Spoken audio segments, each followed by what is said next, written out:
And welcome back to Broader Financial Future, aka BFF.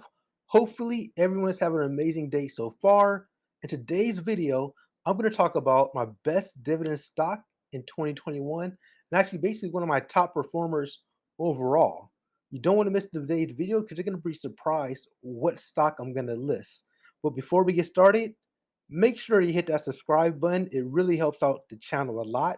We're almost close to that 500 mark. So just getting there will really mean a lot for this channel. In addition, smash that like button. It helps out the algorithm. At least that's what they say. And stay tuned.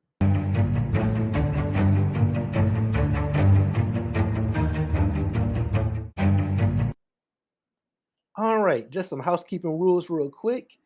Just a disclaimer, I'm not a financial advisor. This video is strictly for entertainment purposes only, and any investment you make may involve risks, so it's important that you do your own homework.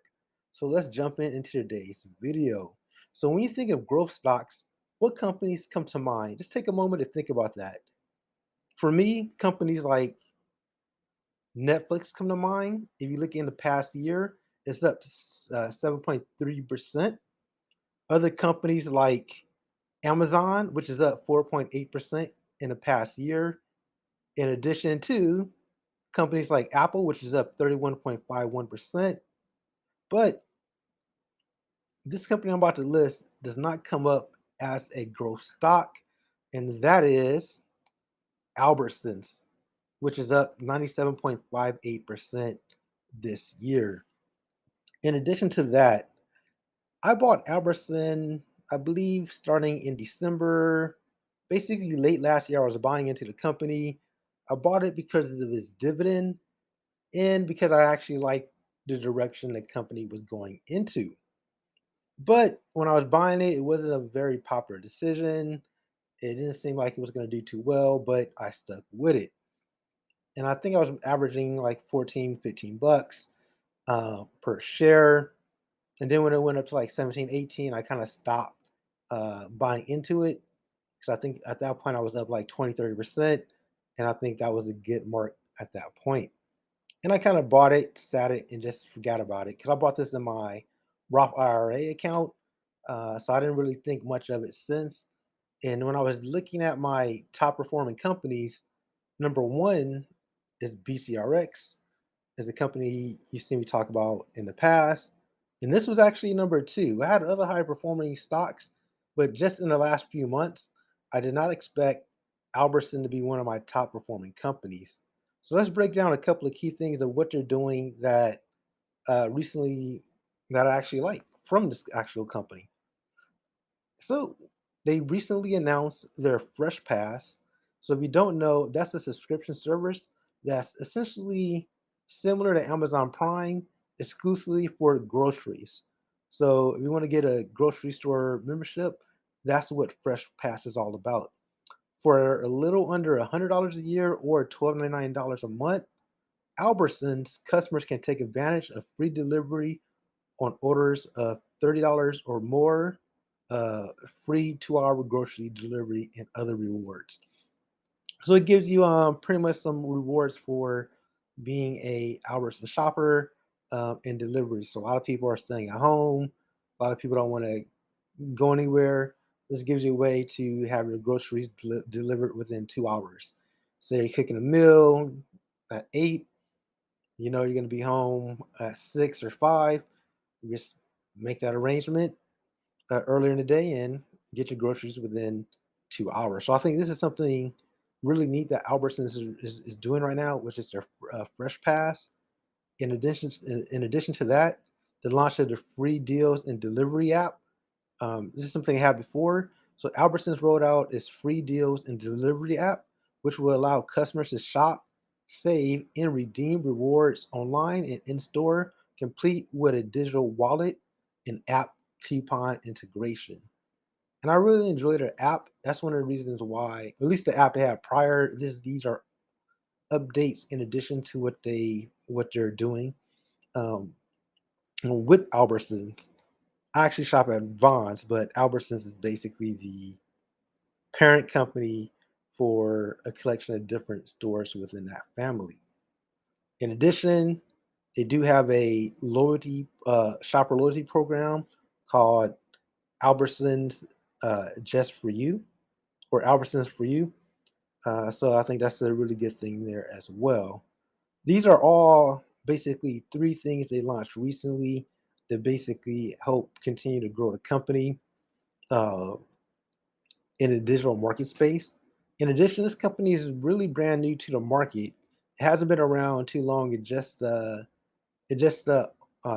back on the stock market last year. This company does have a lot of debt, but let's look at some of the key things that's going on with this company right now. They do offer a dividend, which is at 1.34%. That's definitely a little bit low for my taste. So right now I'm not buying more into the company, especially when you look at the 1 year price target at $25.72. So it's definitely trading at a high value. They have a market cap of $13.77 billion. Their PE ratio is decent at 25.28 for the trailing 12 months. And if you look at, it's basically trading around its 52-week high of $30.42. I bought it more on a low end, but this is definitely a company I'm putting alerts on when to buy, especially if the market continues to dip. This is a company I'm looking into adding more shares. So if you look at the S&P 500 versus Albertsons, this stock is actually doing way better at 94.69% versus 31.95%. In addition, I'm really waiting to get in more so at the 50-day moving average of 22 or the 200-day moving average of 19. More so, I'm looking to buy more shares around a little bit a little below the $25 mark. Right now, it's just too high for me, but it's a company I do like. This company I had to take a look at and say, oh, this company is doing really well on our portfolio. Let me just do an update for myself to kind of see where I'm at with it. Because at the end of the day, you don't want to punish your winners. And sometimes you buy a company and sometimes you just kind of buy it and just let it sit for a while. The next thing you know, it's doing really well.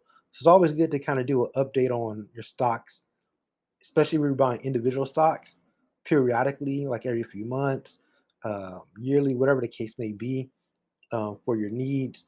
That way you can know, okay, is it still heading in a direction I think it can be? In this case, it's exceeding my expectations far and above.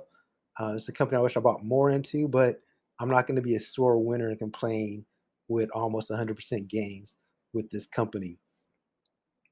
In addition to that, their payout ratio is really low at 24%. In addition, I got in at I believe like a 2 or 3% yield.